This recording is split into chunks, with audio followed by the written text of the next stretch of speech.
दोस्तों, सितारा यासीन ने गांव में ऐसा क्या किया कि बाजी ही पलट गई और कत्ल के लिए 14 लाख रुपए किसने फराहम किए। आज मैं करूंगी इन अहम टॉपिक्स के ऊपर बात। सबसे पहले करते हैं अपने रिएक्शन का बाकायदा आगाज़। अस्सलाम वालेकुम फ्रेंड्स, कैसे हैं आप सब। अल्लाह ताला से दुआ है कि आप सब खैरियत से हों। चैनल पर जो लोग नए हैं तो प्लीज़ सब्सक्राइब जरूर कर लीजिएगा और मेरे सब्सक्राइबर्स का हमेशा की तरह बहुत बहुत शुक्रिया। फ्रेंड्स, पाकिस्तान के शहर लाहौर का हरबंसपुरा नाम से एक इलाका है, वहाँ के रिहायशी थे ये, जिनकी अब मैं आपको स्टोरी सुनाऊंगी। ये पाकिस्तान नेवी के एक्स एम्प्लॉय थे। 42 इयर्स इनकी एज थी और ये हरबंसपुरा में अपनी फैमिली के साथ रह रहे थे। इनकी बीवी का दावा था कि इनके हस्बैंड का कत्ल हो गया है, उनको किसी ने गोलियां मारी और वाकई गोलियों से ही उनकी डेथ हुई थी और नामालूम अफराद ने उन्हें गोलियां मारी। अच्छा, इसकी बीवी जो है वो बड़े दुख में थी, तकलीफ़ में थी। इसका कोई भी पुलिस के पास जो है वो सही से स्टेटमेंट, कोई भी सही से इन्वेस्टिगेशन जो है वो नहीं हो पा रही थी, क्योंकि वो दिन में 2-2 3-3 बार बेहोश हो रही थी और बहुत ज़्यादा शदीद गम और गुस्से में थी, तकलीफ़ में थी। ज़ाहिर है 42 इयर्स एज जो है वो इतनी ज़्यादा एज नहीं होती जिसमें हम कहें कि एक इंसान ने अपनी ज़िंदगी का ज़्यादा हिस्सा बिता लिया है या वो बीमार है और अब अगर उसकी डेथ हो भी गई तो घर पर इतना असर नहीं पड़ता। 42 इयर्स एज जो है वो ज़्यादातर पाकिस्तान जो है इसकी फोर्सेस में रिटायरमेंट की एज होती है, लेकिन वो इतने भी एजड नहीं होते उस एज में लोग। और वो ज़ाहिर उसकी वाइफ भी जो है वो अभी यंग थी और ये लगता था कि ये शदीद किस्म का सदमा है। लेकिन खैर, वो जो उसकी बीवी है उसके तमाम नाटक अपनी जगह चलते रहे। यहाँ जो है पुलिस ने अपनी इन्वेस्टिगेशन की। ज़ाहिर है इन्वेस्टिगेशन जो है उसके बहुत सारे एंगल्स होते हैं, बहुत सारे तरीके होते हैं। इन्वेस्टिगेशन से पता चला कि 1-1.5 हफ्ते तक तो उस औरत के पुलिस कह रही हूँ, उसके सेल फ़ोन के अंदर से ऐसी कोई भी कॉल नहीं मिल रही है, ऐसा कोई भी राब्ता नहीं मिल रहा है जिससे कोई ऐसी एक्टिविटी हो जिस पर कि शुबा किया जा सके कि ये कुछ ऐसा हो रहा है जिससे कि इस कत्ल के कोई सुराग मिलता है। लेकिन फिर उसकी पिछली तकरीबन 3 माह की जो है वो कॉल रिकॉर्ड्स निकाले गए उसकी बीवी के, तो पता चला कि वो जो है सऊदीया किसी एक नंबर के ऊपर घंटों बातें करती थी और यहाँ से कॉल डेली मिलाई जाती थी। जब इन्वेस्टिगेट किया तो पता चला कि वहाँ सऊदीया में इस लड़की का कोई रिश्तेदार था और फिर इस औरत को प्रेशराइज़ किया गया, इससे सही से पूछताछ की गई, इसका मैं कहूँगी कि काउंटर किया गया। तो फिर पता चला कि ये बंदी जो है, इसने बताया कि हाँ, मेरा बचपन में या पता नहीं कब रिश्ता तय हुआ था मेरे इस कज़न के साथ जो अब सऊदीया में था, और ये जो है पता नहीं किसी ख़ानदानी वजूहात की बिना पर इनकी शादी नहीं हो पाई।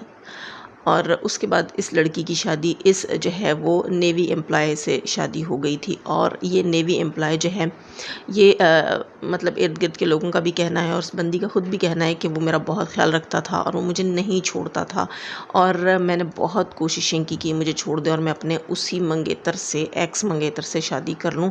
और वो भी इसने बताया कि इसका जो है उस एक्स मंगेतर के साथ राब्ता रहा, इतने सालों फ़ोन पर राब्ता रहा, वो दोनों एक दूसरे को हासिल करना चाहते थे। यहाँ लोगों का कहना ये था कि ये जो इसका हस्बैंड था ये इससे बहुत ज़्यादा प्यार करता था, इसका बहुत ज़्यादा ख्याल रखता था। और वो बंदी कहती है कि मैंने हर तरह से कोशिश की, इससे लड़ाई झगड़े करके, घर में फसाद डाल के और कुछ न कुछ मैंने घर में रौले डाले हुए होते थे। यहाँ तक कि मैंने इसे खुलेआम भी कहना शुरू किया था कि मुझे डिवोर्स दे दो, लेकिन वो किसी तरह इसे डिवोर्स नहीं दे रहा था और वो घर के मामलात को अच्छे से लेकर चल रहा था। यहाँ ये बंदी कहती है कि हद हो गई थी और हम दोनों की बर्दाश्त, यानी उसके और उसके वो जो सऊदीया वाला बॉयफ्रेंड था, उनकी बर्दाश्त ने जवाब दे दिया। और वो कहती है कि हमने आपस में प्लान किया कि अब जो है इसे रास्ते से हटाना पड़ेगा। और रास्ते से हटाने के लिए इसके उस कज़न ने, सऊदी कज़न ने, वो जो कि इसका बॉयफ्रेंड भी था, उसने जो है वहाँ से इसको किसी कहते हैं ना कि वो पैसों के ऊपर शूट करने वाला इंसान, ठीक है, जो कि किसी के लिए भी शूट कर सकता है, किसी को सुपारी लेकर, वो बंदा हायर इसको करा कर दिया, प्रोफेशनल शूटर हायर करा कर दिया। और उस शूटर को इन्होंने कुछ एडवांस पेमेंट की और मज़े की बात ये कि इतनी इन्होंने प्लानिंग की कि उस शूटर के साथ राब्ते के लिए एक अलग फ़ोन रखा, एक अलग नंबर रखा और आपस में भी ये तय पाया कि अब जो है हम आपस में हफ़्ता डेढ़ पहला ही इन्होंने फ़ोन पर बात करना छोड़ दी। उस शूटर को हाफ़ पेमेंट जो है वो पहले दी गई और हाफ़ फिर मर्डर के बाद दी गई। वो बंदी कहती कि मैंने एक ही कॉल पर इन शूटर्स को अपने हस्बैंड की तमाम रूटीन बता दी थी कि ये इतने बजे आते हैं, इतने बजे जाते हैं, इतने बजे घर से बाहर होते हैं।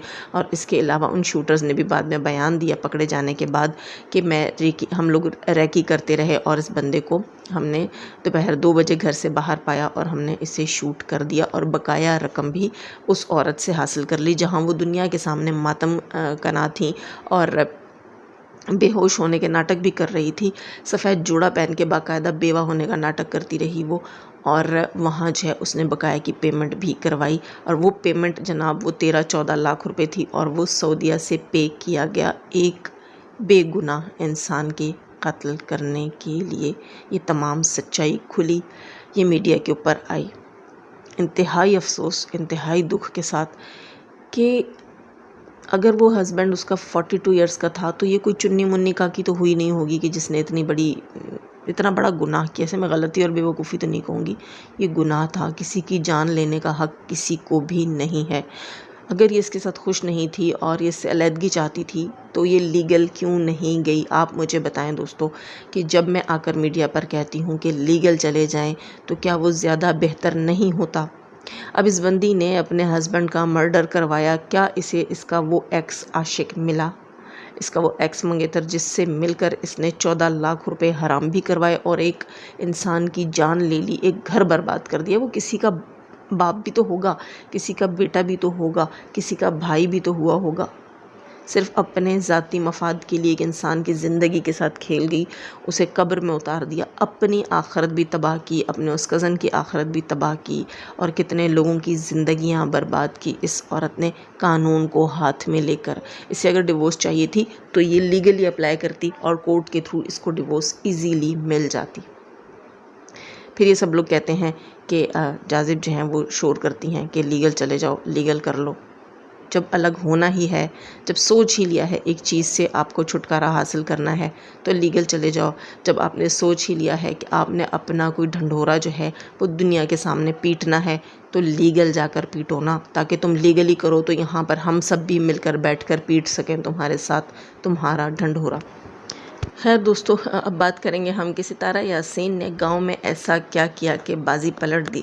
जी दोस्तों, सितारा यासीन का एक बहुत बड़ा हेटर जो कि पहले हेटर था, आप सबको याद है, जिसको लेकर जो है वो एक हेटर आंटी लेकर आई थी और उन्होंने कहा था कि ये वो शख्स है जिसको सितारा यासीन अपनी तस्वीरें सेल किया करती थी और 50-50 हज़ार रुपये लिया करती थी। वो बंदा जो है वो काफ़ी अरसा सितारा यासीन के ख़िलाफ़ वीडियोज़ बनाता रहा और सितारा यासीन के हेटर्स के कहने पर बनाता रहा। ये सब अब उसने डिक्लेयर किया है, बल्कि रिवील कर दिया है। उसने वॉइसेस भी लाकर लगाई हैं, वॉइसेस फराहम की हैं और उसने कहा है इस बोझ को मैं मज़ीद नहीं घसीट सकता कि मैं दूसरों के कहने पर ये सब कुछ करता रहा। और उस शख्स ने एक चीज़ जो है जिससे वो इम्प्रेस हुआ सितारा यासीन की, क्योंकि वो रिश्तेदार था सितारा यासीन का। और अब जब सितारा गांव में है, शादी के ओकेजन के ऊपर, शादी के मौके के ऊपर अपने रिश्तेदारों के बीच में, वहीं जो है ये बंदा जो है उसकी फैमिली भी उस शादी में शामिल हुई। ज़ाहिर है रिश्तेदार हैं, इनविटेशन दिया होता है और उस शख्स की जो सास है उसका और साजिद भाई का घर बिल्कुल पड़ोस में है। और उसकी बीवी ने जब ये शादी अटेंड की है, उसकी बीवी जो है वो मामू नदीम की बीवी की चचा की बेटी है, कज़न्स हैं वो आपस में, तो वो इस शादी में शामिल हुई है। और इस शादी के मौके पर सितारा यासीन का हुस्न इखलाक और सितारा यासीन का अच्छा रवैया जो है वो उसने फ़ोन कॉल पर अपने हस्बैंड को सऊदीया में बताया कि मैं जो है शादी में शामिल हुई और सितारा यासीन ने रत्ती बराबर भी मुझसे कोई गिला शिकवा नहीं किया कि तुम्हारे शौहर ने दुनिया के साथ मिलकर मुझे रुस्वा किया और तुम्हारे शौहर ने जो है वो मुझ पर गंदे इल्ज़ाम लगाए, या कोई भी ऐसी बात जो कि किसी तनाज़े का बायस बनती, किसी दुख का, किसी लड़ाई का, किसी झगड़े, किसी शिकवे का बायस बनती, उस बंदी ने मुझसे नहीं किया। और इस बात के ऊपर जो है इस बंदे ने, रियाज़ अब्बासी ने जो है वो भी आकर मीडिया के ऊपर बताया, तानिया के चैनल के ऊपर, कि भाई मैं जो है इस बात से बहुत इम्प्रेस हुआ कि इतना कुछ मैं इसके ख़िलाफ़ करता रहा और उसने मेरी बीवी को कोई मामूली सा शिकवा शिकायत भी नहीं की, बल्कि बहुत खुश अखलाक़ी से वो मेरी बीवी से मिली है, हाल अहवाल पूछा है और हुस्न सलूक से बात की है। तो यहाँ पर लोग कहते हैं कि सितारा यासीन जो है वो एक्टिंग करती है और एक्टिंग के लिए सब्र की ज़रूरत नहीं होती। तो आप लोग ही कहते थे ना कि सितारा यासीन जो है उसकी ये तस्वीरें, मैं हेटर्स से मुखातिब हूँ, कि उसकी ये न्यूड पिक्स जो हैं वो रियल हैं, वो सच्ची हैं। जब वो आप बकौल आपके वो रियल हैं, वो सच्ची हैं, तो उनको बाहर निकालने वाले के साथ सितारा की एक्टिंग क्यों होगी या उसकी फ़ैमिली के साथ एक्टिंग क्यों होगी? दोस्तों, ये उसका सब्र है, ये उसका सब्र है। आप अपने आप को उसकी जगह रख कर देखें कि आपके लिए कोई ऐसी चीज़ करे और उसके बाद आपको कभी वो कहीं दिखे, तो क्या आप उस पर कोई वार नहीं करेंगे? आप उसके साथ कोई सवाल जवाब, कोई आर्ग्यूमेंट, कोई भी झगड़ा कुछ भी नहीं करेंगे? अगर आप खामोश हो जाएंगे तो वो आपका सब्र ही होगा ना। हाँ, अगर प्लांटेड होता तो कोई भी औरत प्लान करके अपनी पिक्स बनाकर और ऐसे किसी के थ्रू वायरल नहीं करवाती। अगर ऐसी चीज़ें होती ना तो ये बहुत पहले खुलकर सामने आ चुका होता कि ये प्लांटेड था सारा कुछ, कि इसकी पिक्चर्स जो हैं वो इसने खुद एडिट करवाई। आप लोगों को लगता है कि वो बहुत बहुत बड़ी एडिटर है जी, उसने अपनी पिक्चर्स भी एडिट करवा दी, उसने सब कुछ खुद ही क्रिएट किया सिर्फ़ और सिर्फ वायरल होने के लिए। तो आप मुझे बताएं ना कि अगर मिसाल के तौर पर ये सब कुछ सच भी है तो उसका हर फेंका हुआ पत्ता तुर्क का पत्ता कैसे साबित हो सकता है? क्या वो इतनी बड़ी बाजीगर है? नहीं दोस्तों, उसकी लाइफ में जो कुछ हुआ उसके दुश्मन भी अब बोलते हैं कि सितारा का सब्र है और उसकी खामोशी है जो हमें खामोश होने पर या हमें शर्मिंदा होने पर मजबूर कर देती है। यहाँ उन लोगों के ऊपर हंसी आती है मुझे जो कहते हैं कि एक्टिंग के लिए सब्र की ज़रूरत नहीं होती। अल्लाह किसी पर ऐसी आजमाइश न लाए दोस्तों। रंग बिरंगी दुनिया है, रंग बिरंगी कहानियाँ हैं। हमारे साथ जुड़े रहिएगा इसी तरह की बहुत सी कहानियाँ, हकीकत से रिलेटेड कहानियाँ सुनने के लिए। और नए हैं तो सब्सक्राइब कीजिएगा। जाने से पहले लाइक करके जाते हैं, लाइक करके जाइएगा। हमेशा की तरह दुआ, अल्लाह ताला हमें आसानियाँ अता फ़रमाए, आसानियाँ बांटने की तौफ़ीक अता फ़रमाए और शैतान सिफ्त मर्दों और औरतों से रखे हमें, हमारे चैनल्स, हमारे पैनल्स, हमारी फैमिलीज़, हमारी कंट्री को महफूज। आमीन सुम आमीन। अपना बहुत सारा ख्याल रखिएगा। अल्लाह हाफ़िज़।